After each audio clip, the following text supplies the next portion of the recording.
In the production of metal roofing sheets, the crimping machine plays a vital role in forming smooth, curved arcs on panels.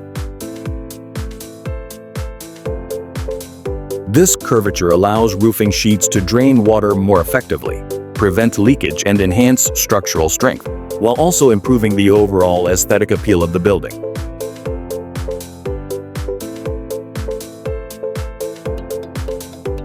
The hydraulic crimping machine uses a hydraulic system to drive the forming dies, achieving precise and controllable bending of the metal sheets.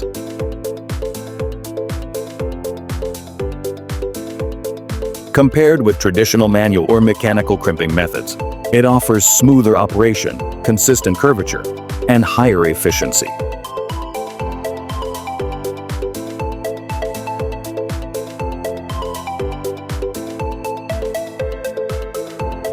The J-type economic hydraulic crimping machine is fully controlled by a PLC system.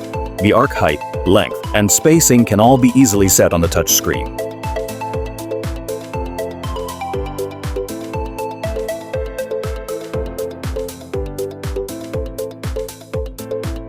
With multi-language support and a user-friendly interface, operators can conveniently adjust parameters according to different roofing designs and complete production efficiently.